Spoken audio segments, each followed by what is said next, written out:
Torej, naslednji govornik bi moral biti dr. Blaž Torkar z naslovom referata za ključne operacije Jugoslovanske armade in osvoboditev Slovenije. V njegovem imenu bo referat prebral dr. Tonček Kregar. Prosim. Hvala.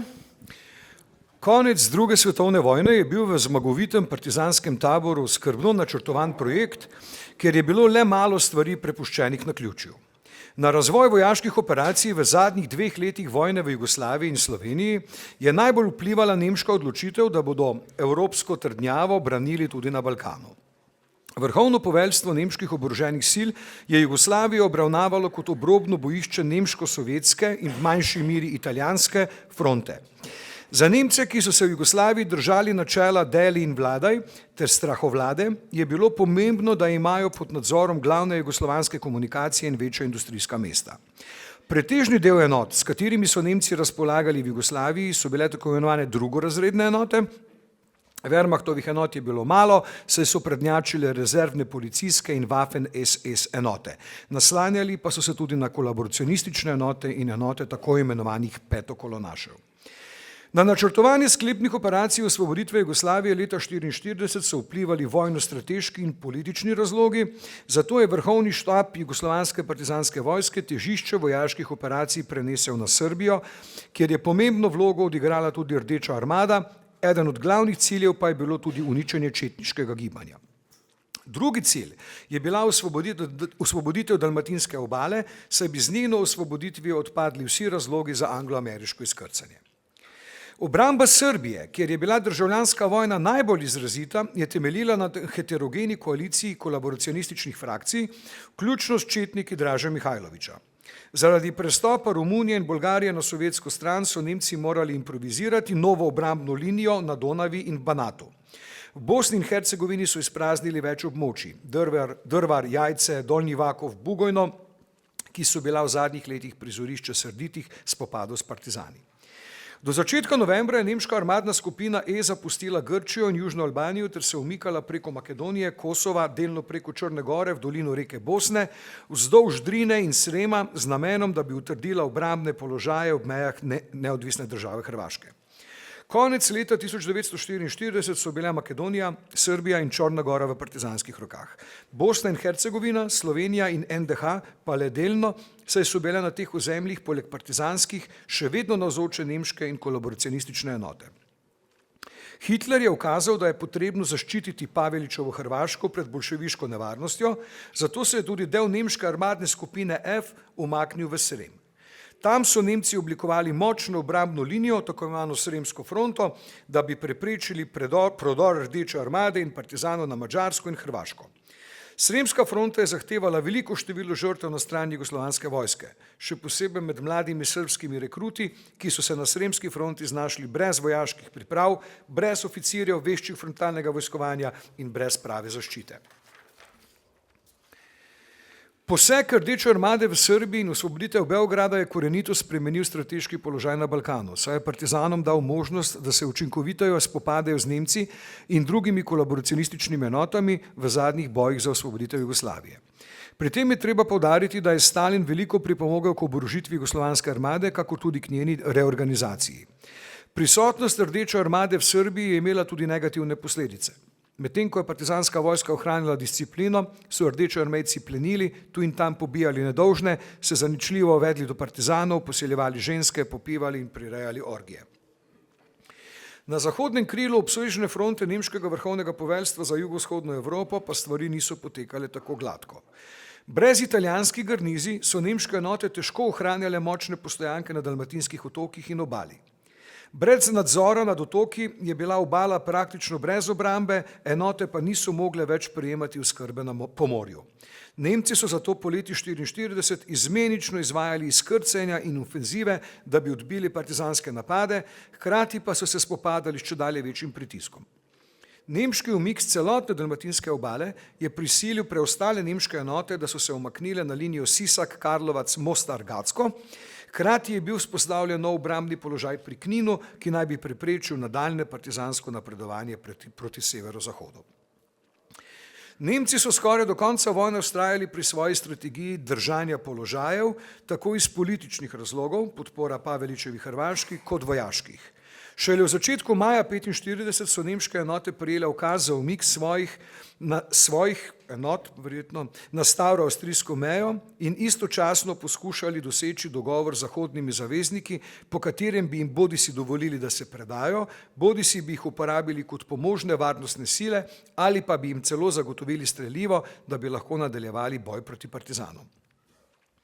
Razmere v Jugoslaviji leta 1945 so od jugoslovanske partizanske vojske zahtevale temeljito reorganizacijo enot, ki so se številčno povečale, vojaške operacije v Jugoslaviji pa so zahtevale vse večje spremembe na področju vodenja in poveljevanja ter načrt usklajevanja vseh zaključnih operacij za osvoboditev Jugoslavije.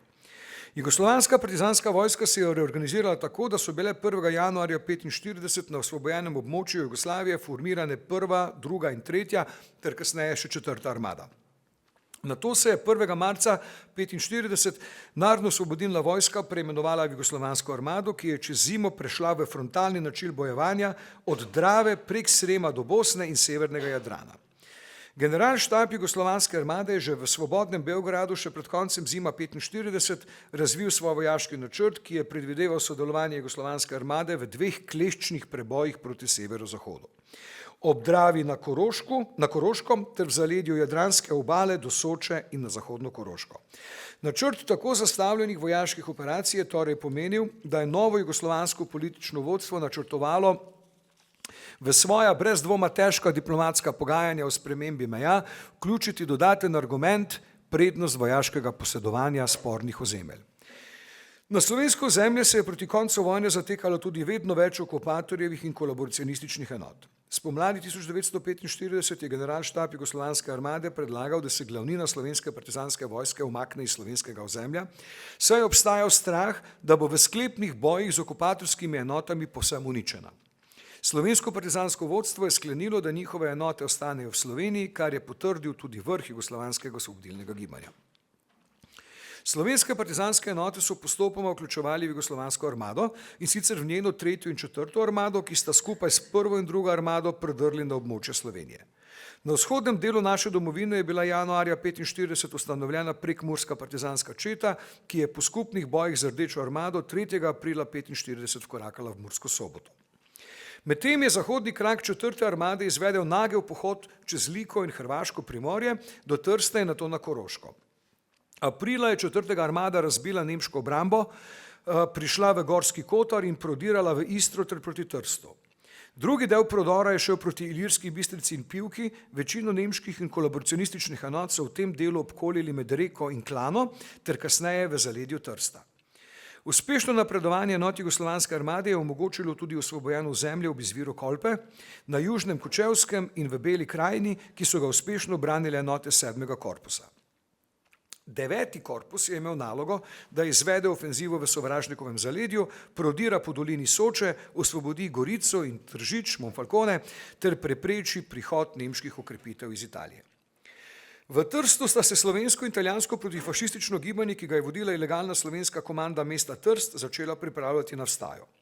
28. aprila 1945 so se začeli boji za Trst, ki je bil osvobojen do 1. maja 1945 z usklajeno dejavnostjo vstajnikov, akcijami 9. korpusa v zaledju in prodiranjem 4. armade. Ko je 2. maja 1945 prišla v Trst kolona druge novozelandske divizije, je bil Trst razen nekaj točk odpora, ki so jih Nemci držali zaradi tega, da bi se predali zaveznikom, že osvobojen. Tudi Gorico so osvobodili partizani, v njej pa sta se namestili tako anglo-ameriška kot jugoslovanska vojska. V naslednjih dneh so potekali boji za osvoboditev Srednje Slovenije. Motoriziran odred Jugoslovanske armade je iz Trsta krenil proti Koroški, vendar ga zavezniki niso spustili čez predel, zato se je prebil čez zasneženi Vršič in se v Kranjski Gori spopadel z nemškimi enotami.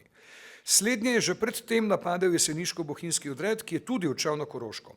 Kokrški partizanski odred je 4. maja osvobodil ujetnike v Begunjah, nato pa odšel čez Karavanke do Bistrice v Rožu in Borovelj. 8. maja je skoraj sočasno z zavezniki prišel v Celovec.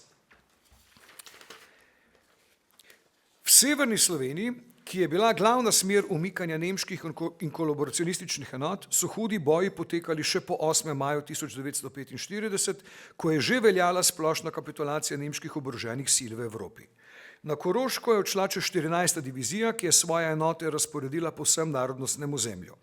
Po preboju Sremske fronte so prva, druga in tretja jugoslovanska armada potisnile glavnino nemške armadne skupine E v smeri proti Avstriji, in sicer po krajši poti čez Celje in Dravograd. Glavnina nemške armadne skupine E je bila skupaj s kolaboracionističnimi enotami obkoljena v šibkem partizanskem obroču v Celjski kotlini na Koroškem. Nekaterim enotam se je uspelo prebiti na avstrijsko Koroško, glavnina s poveljnikom generalom Aleksandrom Lörom na čelu pa je v Topolšici severno od Šoštanja podpisala vdajo. Šele 15. maja 1945, teden dni po uradnem koncu vojne, so se na Poljani na slovenskem Koroškem vdale zadnje nemške enote. V sklepnih vojaških operacijah Ljubljana ni prišla v ospredje glavnih spopadov, saj so partizanske enote slovensko ozemlje osvobajale v obliki klešč. V Ljubljani so se tako zbrale okupatorjeve enote iz Ljubljanske pokrajine in zasedle zunanjo obrambno linijo Sostro, Zadvor, Orle, Lavrica, Bevke, Lok, Horjul, Vrznenec. Nanje so pritisnile enote 29. hercegovske udarne divizije in slovenskega 7. korpusa, ki so se začele približevati Ljubljani. 9. maja so se nemške in domobranske enote umaknile skozi vrzel proti Kamniku in Kranju in na avstrijsko Koroško. 7. maja 1945 so se razneli hudi boji na vsej obrambni liniji. Najmočnejša je bila sovražnikova obramba na Orlah, ki jo je 15. partizanska brigada strla 9. maja ob 3. zjutraj. Čeprav je brezpogojna kapitulacija vseh nemških oboroženih sil začela uradno veljati že 8. maja 1945. Ob 5. uri zjutraj 9. maja sta sirena na glavnem kolodvoru in velika zastava na gradu mestu oznanili, da je konec 4-letne okupacije. Ob 6:30 se je prvič oglasila znamenita kukavica radijske postaje Radija Svobodna Evropa. Ob 8:45 so se slavnostnemu razpoloženju pridružili zvonovi vseh ljubljanskih cerkva. Ljubljanska brigada je na magistratu izobesila slovensko zastavo in s tem simbolično oznanila osvoboditev mesta. Partizanske enote so zmagovalno korakale v mesto, kjer jih je prebivalstvo sprejelo z velikim navdušenjem. Partizansko gibanje je z zavezniki sodelovalo na več nivojih. Ključni pa je bil vojaški, ki je bil povezan z velikimi zavezniškimi operacijami v Italiji in v Franciji. Jugoslovansko ozemlje za zahodne zaveznike ni bilo strateško pomembno območje, zato tudi niso izvedli zavezniškega izkrcanja, saj niso želeli, da njihovi vojaki brez potrebe krvavijo na jugoslovanskih tleh. Zavezniško izkrcanje je bila Churchillova ideja, ki pa so jo odločno zavračali v vrhu britanske vojske in politike. Še posebej pa so bili proti Američani. Kljub temu je bil propagandni učinek zavezniškega izkrcanja močan in je vplival tako na delovanje partizanskih in okupatorjevih enot v Jugoslaviji. Zavezniki so partizane podpirali z vojaško pomočjo in s podporo manjših gverilskih sabotažnih zavezniških enot, ki so pomagale partizanom v skupnih akcijah proti okupatorskim enotam. Moč partizanskega gibanja so videli predvsem v uničevanju nemških komunikacij, operacija Radweg in Berskin in zadrževanju nemških enot na Balkanu. V svoji odločitvi o podpori Titu zavezniki niso bili zavedeni strani Tita ali raznih komunističnih agentov, ki so bili vrinjeni v britanskih tajnih službah, kot to radi poudarjajo nekateri teoretiki zarot. Podobne teorije zarote se pojavljajo v zvezi z izgubo dela osvobojenega ozemlja v Julijski krajini na Koroškem, ki ga je morala jugoslovanska armada zapustiti po koncu vojne.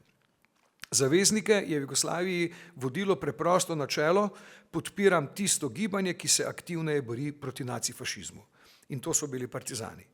Britanci so informacije o tem, kdo se aktivno bori proti okupacijskim silam v Jugoslaviji, dobili preko operacije Ultra.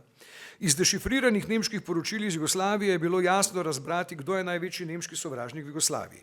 Spomladi 1945 je jugoslovansko partizansko gibanje uveljavilo v pogovorih z Anglo-Američani in Sovjeti pravico, da jugoslovanska armada sodeluje v zaključnih operacijah kot avtonomna zaveznica na ozemlju med Jadransko obalo in Dravo, seveda v okvirih dogovorjenega zavezniškega načrta. S sporazumom med jugoslovanskim partizanskim odporniškim gibanjem in kraljevo jugoslovansko vlado v Londonu, ki je nastal na pritisk zaveznikov, je bilo doseženo soglasje o oblikovanju nove jugoslovanske države, ki naj bi temeljila na federalizmu. O političnem sistemu naj bi se odločalo na svobodnih demokratičnih volitvah po koncu vojne in, kar je najpomembneje, federalizem je Slovencem potrjeval oblikovanje notranje državnosti. Jugoslovansko partizansko gibanje je kljub anglo-ameriškemu nestrinjanju imelo v svojih vojaških ciljih načrt končati vojno za zmago, ki bo segla preko jugoslovanskih meja do slovenskega etničnega ozemlja na zahodu in severu. Notranje politično je to lahko veljalo za osvoboditev etničnega slovenskega in hrvaškega ozemlja, mednarodno politično pa je nova oblast začela poudariti zahtevo, da dobi Jugoslavija svoje okupacijske cone, kajti jasno je bilo, da zgolj vojaško posedovanje teh ozemelj ne bo dovolj. Odnosi med zahodnimi zavezniki in jugoslovanskim osvobodilnim gibanjem so se proti koncu vojne vedno bolj zaostrovali. Zahodne zaveznike je motila predvsem večja partizanska naklonjenost sovjetskemu zavezniku in želja po komunističnem prevzemu oblasti. Do še večje zaostritve je prišlo zaradi Istre, Trsta, slovenskega Primorja in Koroške, kjer so se tudi srečale anglo-ameriške in jugoslovanske enote. Nazadnje je bila Jugoslavija prisiljena sprejeti delitev osvobojenega ozemlja na zahodu na anglo-ameriško in jugoslovansko cono in se morala umakniti enote iz Koroške. V zadnjem letu vojne je partizanska vojska oziroma jugoslovanska armada postala izjemno močna in disciplinirana vojska, v kateri so monopol imeli komunisti.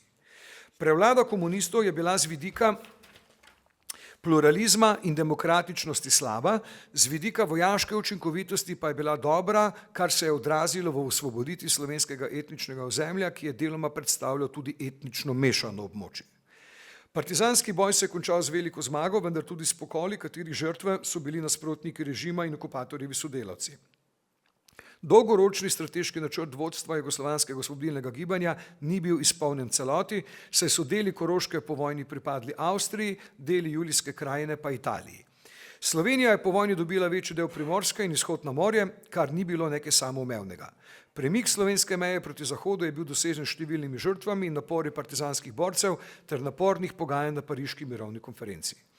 Partizani so konec vojne dočakali na zmagoviti strani protifašistične koalicije in zavezništvo je ostalo trdno vse do konca vojne v duhu skupnega cilja, ki je bil zmaga nad fašizmom in nacizmom. Hvala lepa.